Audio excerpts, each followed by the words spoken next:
विघ्नहर्ता श्री गणेश, श्री गणेश, श्री गणेश।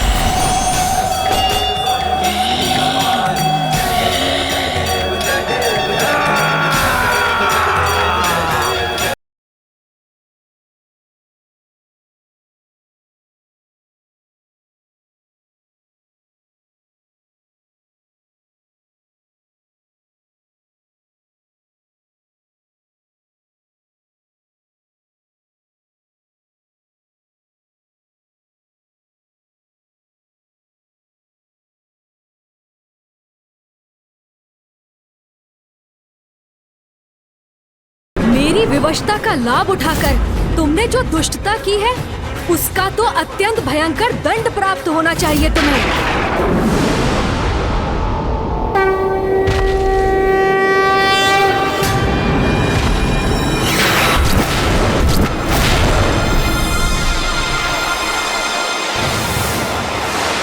मेरे उल्कामों की योद्धाओं तैयार हो जाओ।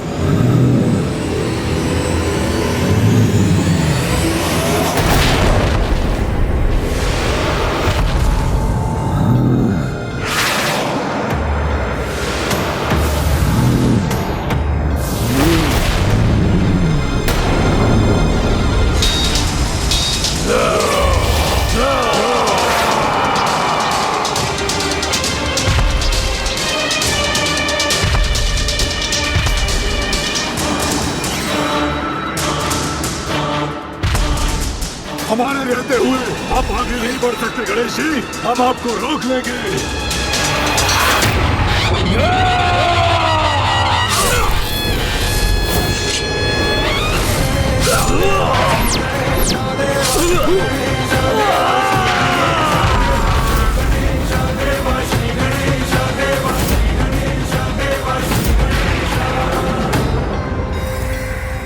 प्रभु गणेश जी ने मेरे उल्कामों के योद्धाओं का संहार कर दिया।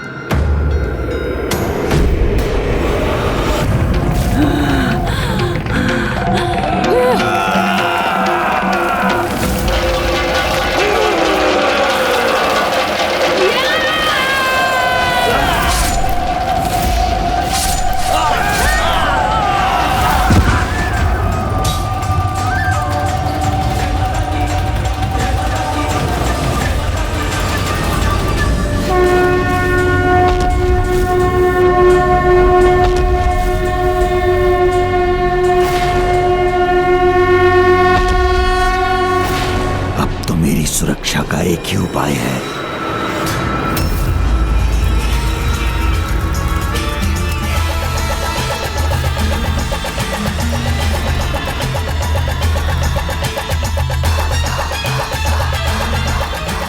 मेरा यज्ञ समाप्त होने को है।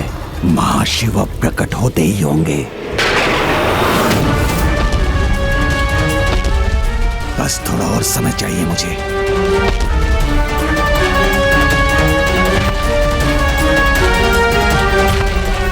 प्रभु को रोकने के लिए उनसे युद्ध भी करना पड़ा तो करूंगा मैं।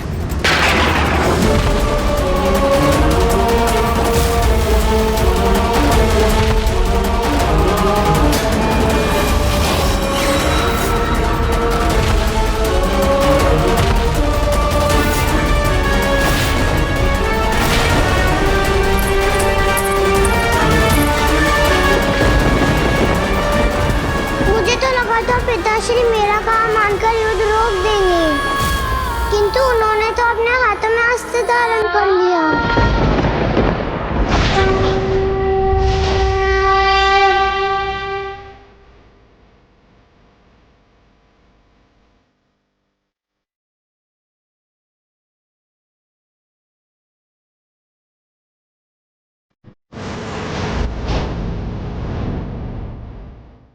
नहीं, इस उग्र रूप में प्रभु गणेश जी का सामना करना उचित नहीं है।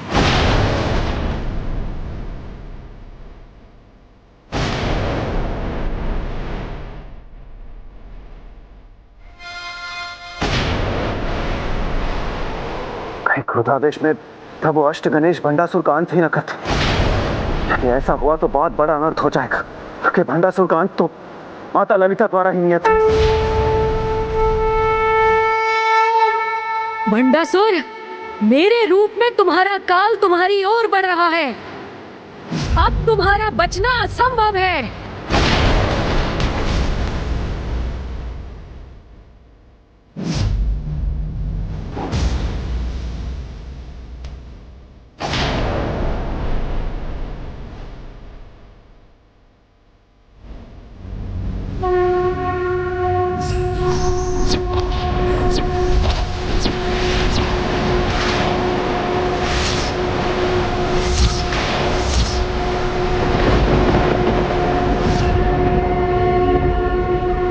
किसी प्रकार कुछ समय और इनके क्रोध से बच जाऊं तो मैं अपना महायज्ञ संपन्न कर सभी चिंताओं से मुक्त हो जाऊंगा।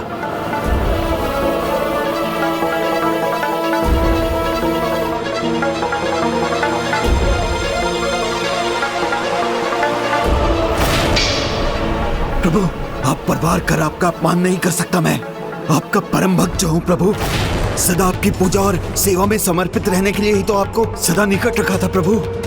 किंतु यदि आप मुझे मेरी भक्ति का दंड देना चाहते हैं तो दे दीजिए प्रभु।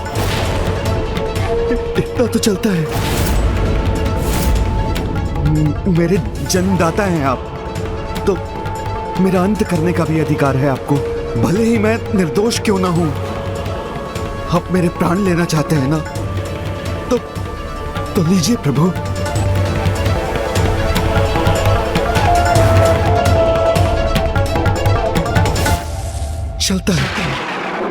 चलता है का भाव जिसे तुमने समस्त संसार में फैलाया है, यही है तुम्हारा महादोष भंड।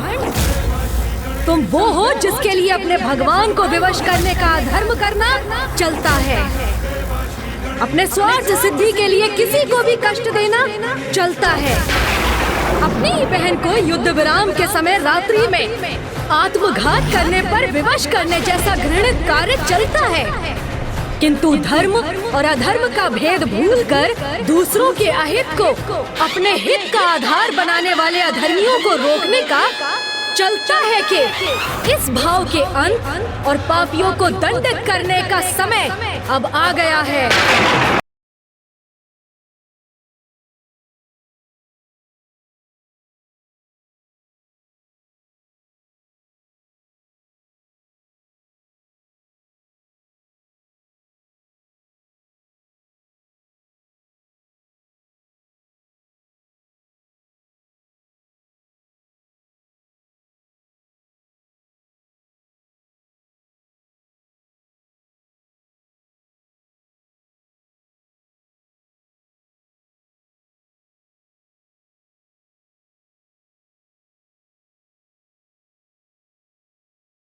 गणेश जी दया कीजिए।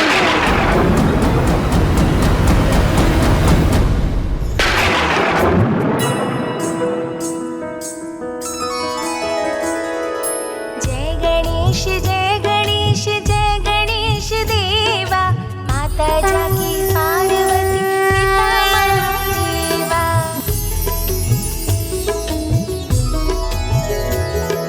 मस्तक पर चंद्र सोहे मुख सुहाए, गौरी पुत्र गणाधीश सर्वेश्वराय। मस्तक पर चंद्र सोहे गज मुख सुहाए, गौरी पुत्र गणाधीश सर्वेश्वराय। संपूर्ण जग में आप प्रथम पूज्य देवा, संपूर्ण जग में आप प्रथम पूज्य देवा।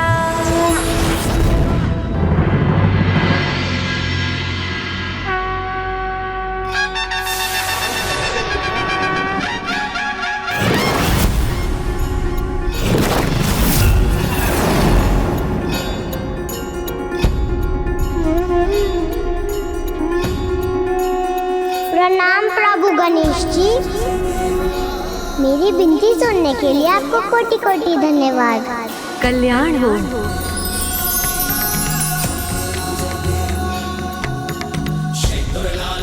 बालिका रश्मि प्रभा, मैं तुम्हारी स्तुति से प्रसन्न हुआ। कहो, क्या इच्छा है तुम्हारी?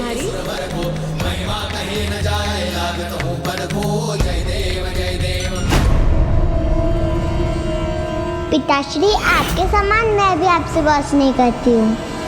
आपको खोना नहीं चाहती।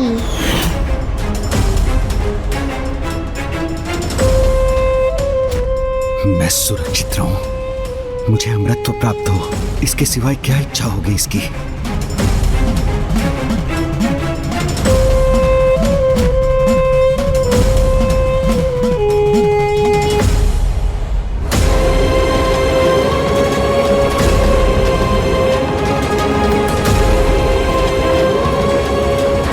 मुझे विश्वास है मांगेगी ये लाभ मुझे होगा। मैं आपसे कोई वरदान नहीं मांगूंगी प्रभु। मैं तो आपकी भक्त हूँ और भगवान तो अपने भक्त की प्रत्येक इच्छा पूर्ण कर देते हैं। इसलिए मैं आपसे कुछ मांग कर आपको विवश नहीं करना चाहती। इसलिए मैं तो बस आपकी सेवा करने की इच्छा रखती हूँ। मुझे ज्ञात है अभी तो आपका पेट भरा हुआ है, किंतु मैं भविष्य में आपको अपने हाथों से खीर बनाकर खिलाना चाहती हूँ। आप आएंगे ना प्रभु? अवश्य आऊंगा। मेरी नहीं, इसे गणेश जी को खीर खिलाने की चिंता है। धन्यवाद प्रभु।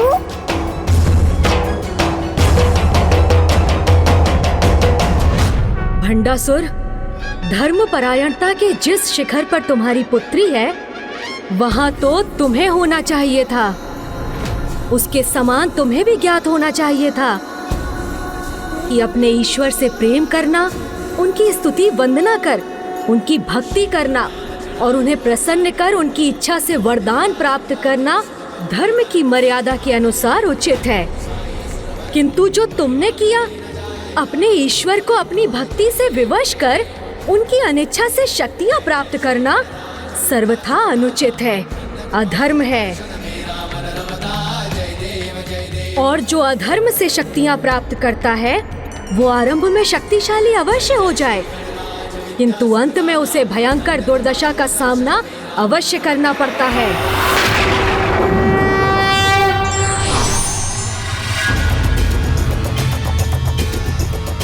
नहीं प्रभु, भंडासुर ने जो भी किया असफल होने के लिए नहीं किया।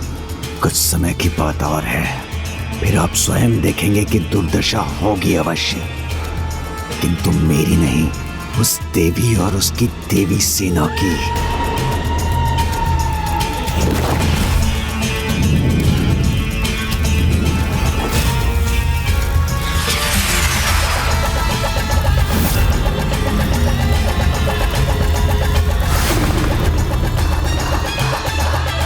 इस युद्ध में अंतिम विजय तो मेरी ही होगी प्रभु।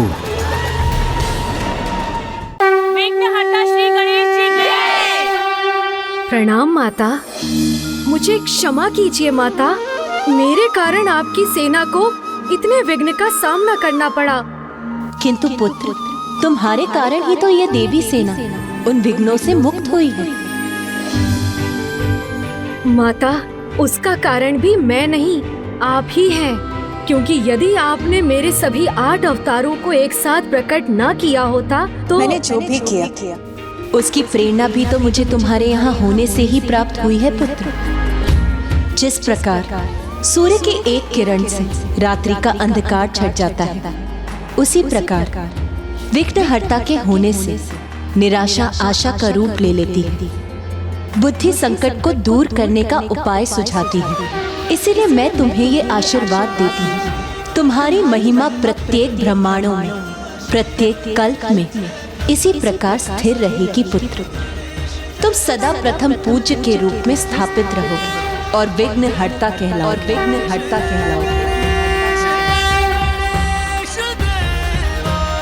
विघ्नहर्ता श्री गणेश जी की, विघ्नहर्ता श्री गणेश जी की।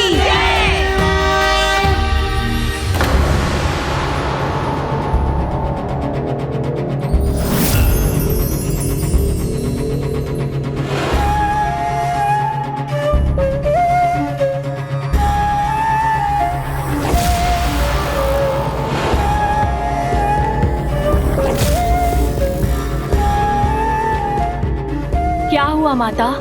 आप अमरपुर से आने वाले इस प्रकाश को देखकर चिंतित क्यों हो गई? भंडासुर का प्रभु महाशिव आवाहन यज्ञ संपन्न होने वाला है। अब शीघ्र ही अमरपुर में महाशिव का आगमन होगा और यदि भंडासुर को महाशिव का साथ प्राप्त हो गया तो उसे रोक पाना असंभव हो जाएगा।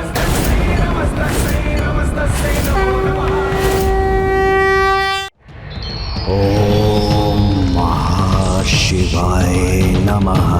ओम महाशिवाय नमः।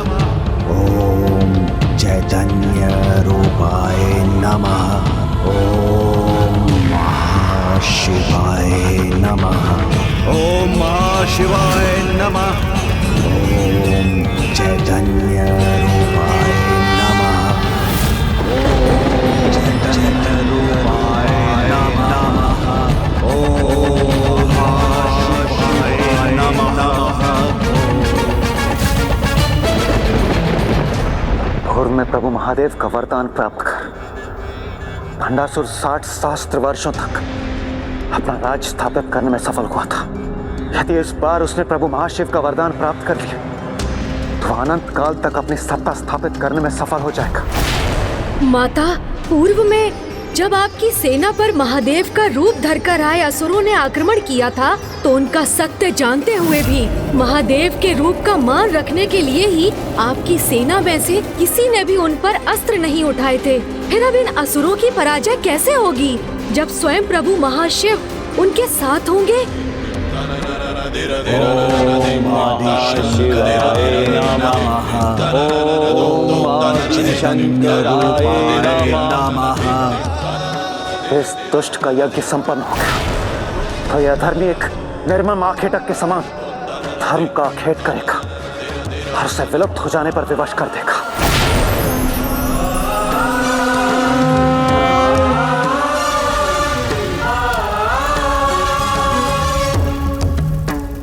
माता, भंडासुर की तपस्या संपन्न होने में अब अधिक समय नहीं। शीघ्र ही प्रभु महाशिव के अमरपुर पहुंचने पर ये दुष्ट असुर अजय हो जाएगा, जिसमें अब मात्र प्रभु महाशिव के 2 पग आगे बढ़ने की ही देर है।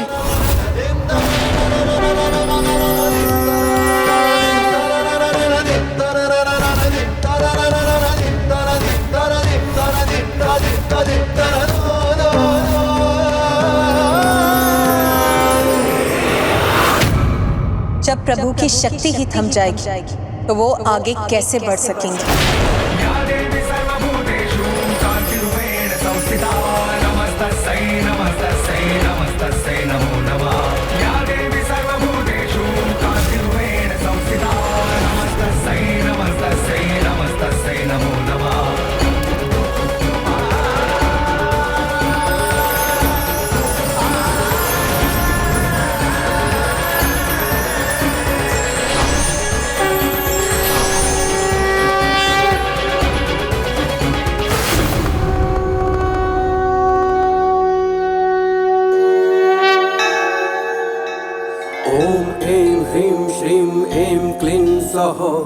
ओम नमः त्रिपुरा सुंदरी हृदय देवी शिरो देवी शिखा देवी कवच देवी नेत्र देवी अस्त्र देवी कामेश्वरी भगमालिनी। प्रभु महाशिव हमारी दृष्टि से ओझल क्यों होने लगे? प्रभु के दिव्य तेज के स्थान पर यहाँ अंधकार क्यों छा गया? यहाँ आने के लिए पग बढ़ाकर भी प्रभु महाशिव यहाँ आए क्यों नहीं? शिव नहीं आए क्योंकि शक्ति नहीं आई और अब महाशिव वहाँ आएंगे भी नहीं।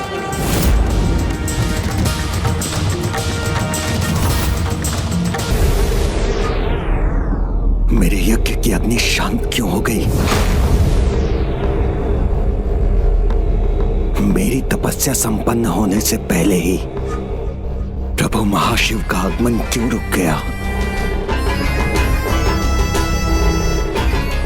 यहाँ आने के लिए पग बढ़ाकर भी महाशिव यहाँ आए क्यों नहीं? शिव नहीं आए क्योंकि शक्ति नहीं आई और अब महाशिव वहां आएंगे भी नहीं।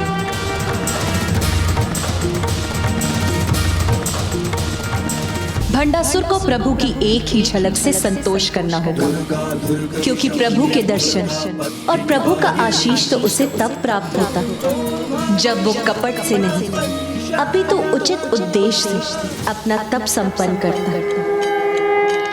और उससे भी गूढ़ सत्य तो ये है कि प्रभु महाशिव और मैं एक दूसरे के पूरक हैं, इसीलिए हम दोनों भिन्न नहीं, एक ही हैं।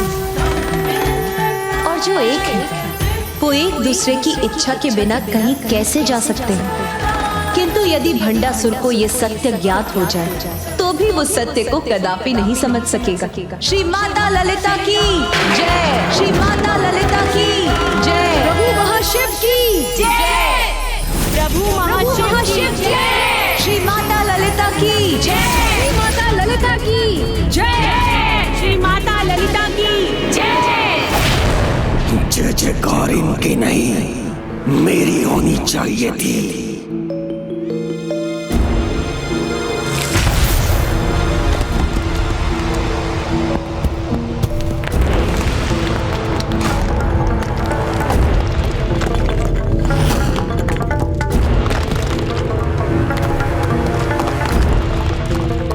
क्रोध से हो भयभीत संसार, ये उसी मायावी की माया है जिसने तुम्हारे यज्ञ को भंग कर तुम्हें पुनः विफल कर दिया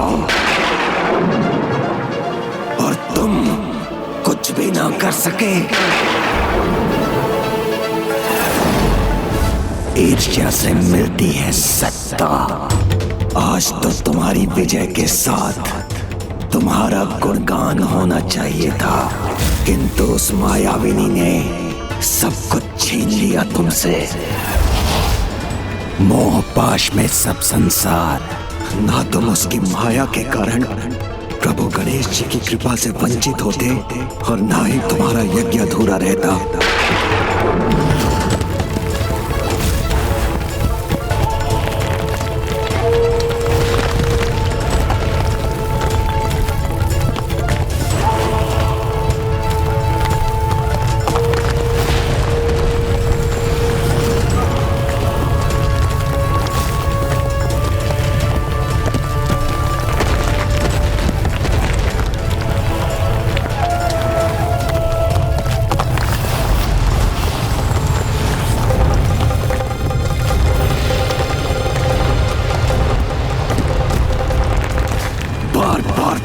पराजय देखकर थक चुके हैं हम,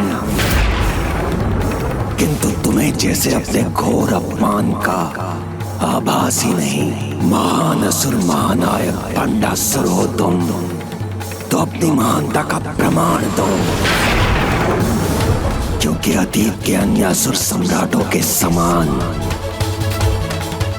हमें अपना भयानक वध स्वीकार नहीं।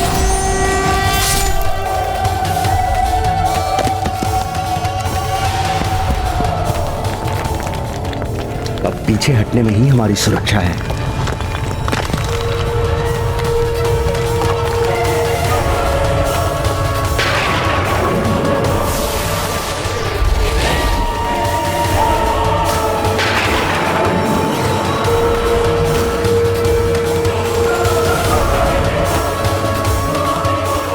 अतीत के पराजित असुर सम्राटों के समान अपना अंत नहीं, विजय चाहिए मुझे, फिर उसके लिए मुझे कुछ भी करना पड़े। इतना तो चलता है।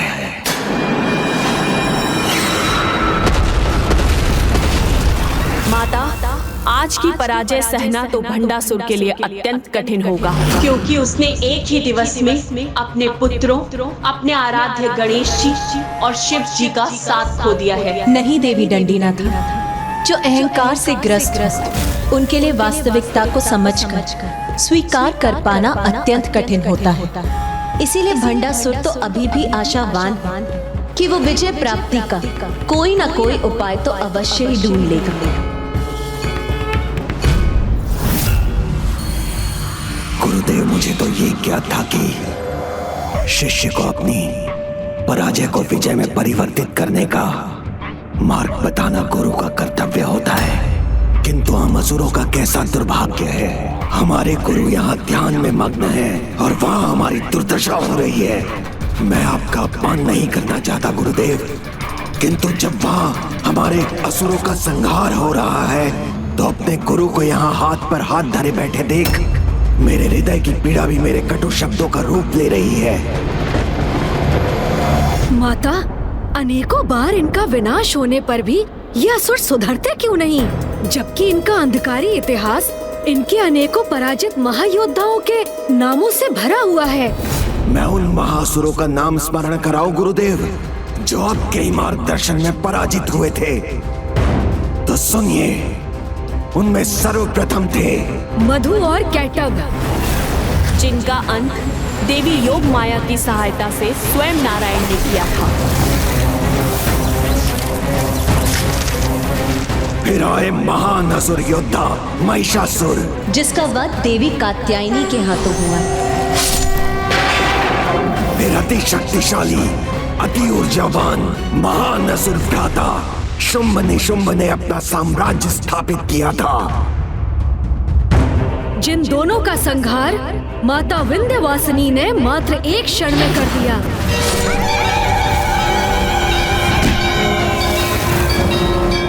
फिर महाबली तारकासुर, माता पार्वती से प्राप्त शूल से ज्येष्ठ कार्तिकेय भैया ने उसका अंत किया। तारकासुर के उपरांत थी त्रिपुर के स्वामी त्रिपुरासुर।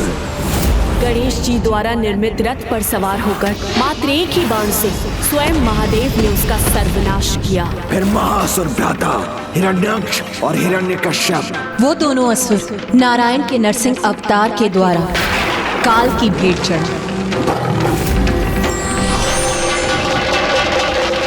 सहस्त्रार्जुन, प्रभु परशुराम जी ने जिसका वध किया। अनंत काल से यही होता आया है और भविष्य में भी यही होगा।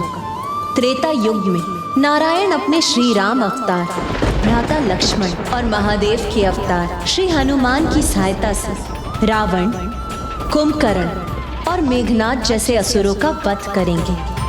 उसके उपरांत माता, और द्वापर युग में श्री नारायण कृष्ण अवतार लेकर कंस, शिशुपाल और दुर्योधन जैसे दुष्टों का वध करेंगे। किंतु माता, कलयुग में जब अधर्म का सर्वाधिक विस्तार होगा तब अधर्मियों का अंत कैसे होगा? कलयुग में जब भंडासुर द्वारा रोपा गया चलता है का भाव अपने चरम पर पहुंचकर सभी मर्यादाओं का दमन करेगा, तब श्री हरि नारायण कल की अवतार लेंगे। बुराई का अंत कर अच्छाई का वर्चस्व स्थापित करेंगे और संसार के समक्ष ऐसे उदाहरण सदा प्रस्तुत होते रहेंगे जब अधर्म को बढ़ावा देने वाले असुरों का विनाश होगा। और कितने उदाहरण दूं मैं आपको गुरुदेव? सदा हमारे असुरों के साथ अन्याय ही हुआ है। हमारा भाग्य कब पलटेगा? क्या हमारे विजय का द्वार कभी नहीं खुलेगा? जब हर बार हमारा विनाश ही होता है तो आप अपना कर्तव्य कहाँ निभा रहे हैं? हमारा गुरु होने का, हमारा मार्गदर्शन करने का। मैंने सदा अपने कर्तव्य का निर्वाह किया है, किंतु मेरा यह दुर्भाग्य है कि सभी असुर सम्राट अपने कर्तव्य पथ से हटकर अपने विनाश के मार्ग का चुनाव करते हैं। कभी लोभ तो कभी मद, कभी मोह तो कभी मात्सर्य, कभी काम तो कभी क्रोध के कारण असुर सम्राटों ने सदा अपने सर्वनाश को आमंत्रित किया है। और तुम वो सभी 6 विकारों के स्वामी हो। तुम्हारा भी वही परिणाम होगा, तुम्हारा भी सर्वनाश होगा।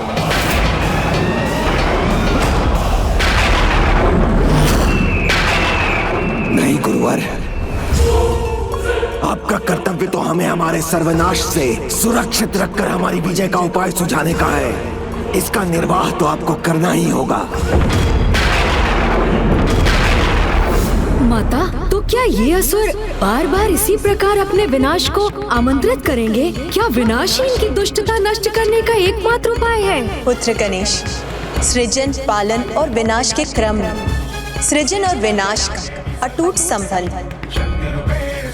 जैसे वन में धधकती अग्नि सब कुछ भस्म करते समय अत्यंत भयंकर लगती है, किंतु वो अपने विनाश से नए सृजन के लिए भूमि को तैयार भी करती है। उसी प्रकार विकारों के विनाश से ही मन में नए और श्रेष्ठ विचारों को जन्म लेने का अवसर भी मिलता है।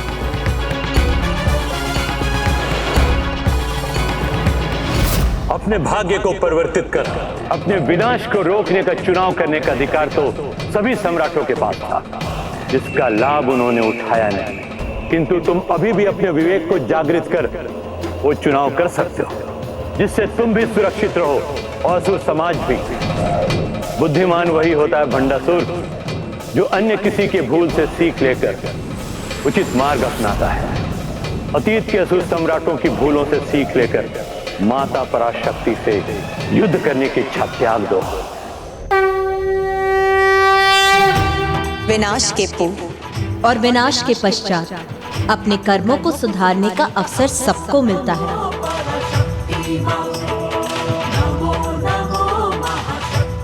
क्या तुम्हें ज्ञात है पुत्र, नवजात शिशु जन्म लेते ही रुदन क्यों करता है? माया के कारण।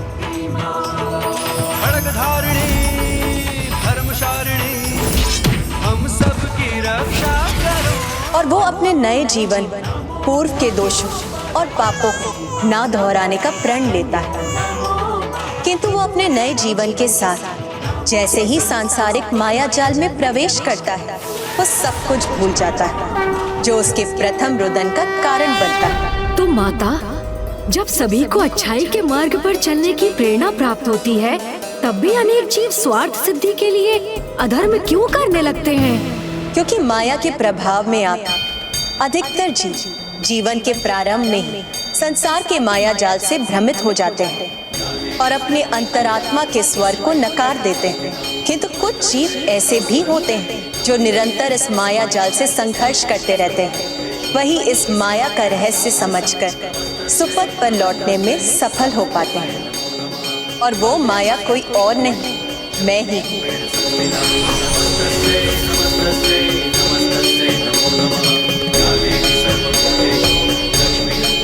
मैं ही प्रत्येक जीव को स्वतंत्र इच्छा भी प्रदान करती हूँ, और जो स्वतंत्रता का सदुपयोग करते हैं वो अपने जीवन की हर समस्या से सुरक्षित बाहर आ जाते हैं। उन्हें एक खरोच तक नहीं लगती। अभी भी समय है। जो क्षति तुम्हें पहुंची है उसे मात्र एक खरोंच समझकर भुला दो और अपने सुधार के मार्ग को अपनाओ। पूर्ण श्रद्धा से देवी महामाया के समक्ष समर्पण कर अपना भला बुरा सब कुछ उन पर छोड़कर अपने भाग्य को सुधारने का उपाय करो भंडासुर।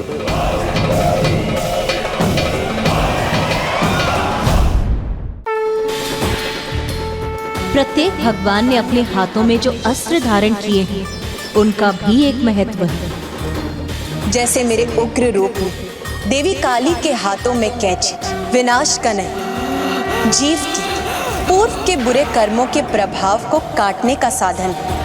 और जो इस सत्य को समझते हैं वो देवी काली के सौम्य रूप के दर्शन कर पाते हैं। उन्हें ये रहस्य भी ज्ञात हो जाता है कि कर्मों का अच्छा बुरा फल प्रदान करने वाली भी मैं ही हूँ। तुम क्या हो उनके सामने जो स्वयं चैतन्य है? तुम उन पर विजय प्राप्त करने का उपाय चाहते हो ना? तो सुनो, उन करुणामयी माता को शक्ति से नहीं, एकमात्र भक्ति से ही प्रभावित किया जा सकता है।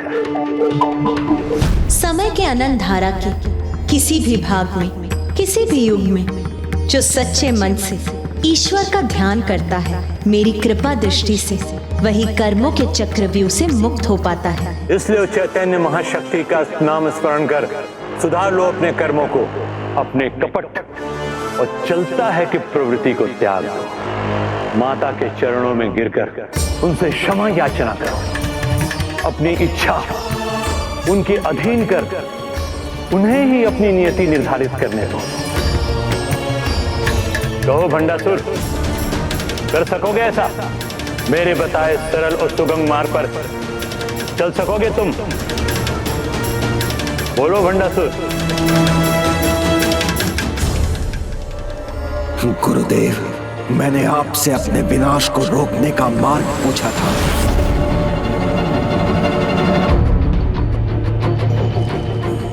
और आपने मुझे मेरी ही पराजय का मार्ग बता दिया।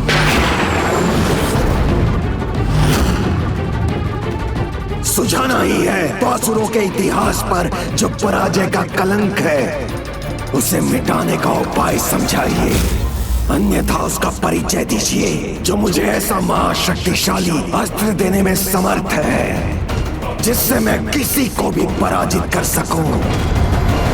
मेरी परम शत्रु देवी पराशक्ति को भी।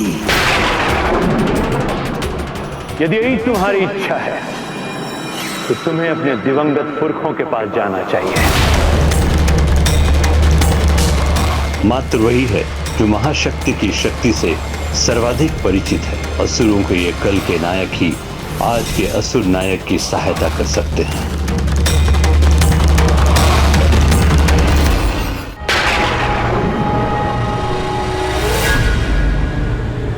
तो इतनी कृपा कीजिए, मुझे बताइए वो कहां है और मैं उन तक कैसे पहुंचूं?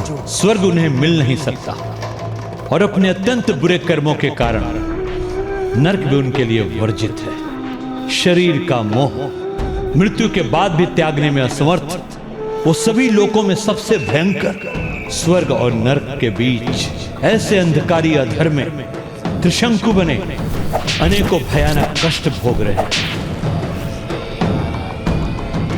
जहां वायु भी उनके संपर्क में आकर दूषित होने के भय से प्रवेश नहीं करते।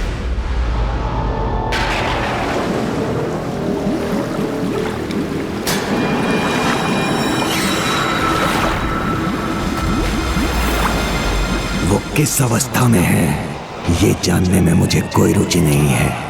मैं तो बस वहां पहुंचना चाहता हूं। यमलोक के मार्ग से आगे त्रिशंकु लोक रूपी अधर की सीमा को भेद कर वैतरणी की ओर जाना होगा तुम्हें। यदि तुम वैतरणी को पार कर सके तो मृत्यु के उपरांत असुरों के स्थान असुर पितृ पर्वत की चढ़ाई पार करनी होगी। किंतु स्मरण रहे, वहां जाना अत्यंत संकटमयी है, क्योंकि वहां जो प्रवेश करता है वो अपने बल और सामर्थ्य से वंचित हो जाता है। साहस भी कुछ समय ही साथ देता है। मुझे भयभीत मत कीजिए गुरुदेव। वहां पहुंचकर वहां से लौटने का उपाय बताइए बस। वहां पहुंचकर ना कहीं रुकना और ना पीछे मुड़कर देखना। वहां पहुंचकर आज तक कोई वापस नहीं लौट सका। अधिक संभावना है कि तुम्हारी मृत्यु के साथ अधर में अनंत काल तक अनेकों कष्ट झेलने पर विवश हो जाओ। तो बताओ मुझे, है इतना साहस? क्या अब भी जाना चाहते हो उस त्रिशंकु लोक में?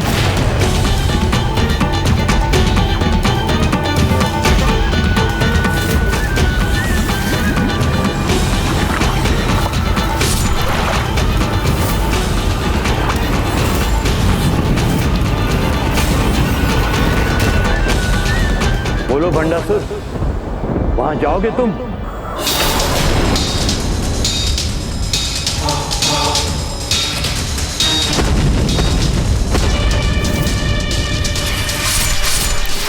मेरी विवशता का लाभ उठाकर तुमने जो दुष्टता की है उसका अत्यंत भयंकर दंड तुम्हें अवश्य मिलेगा।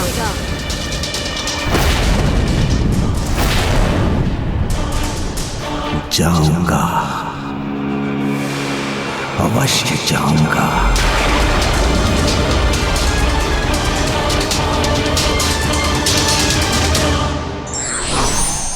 जीवन और भक्ति का सार समझने के लिए बुद्धि के तर्क वितर्क आवश्यक नहीं, उसके लिए तो सरल हृदय एवं निश्चल भाव ही पर्याप्त है।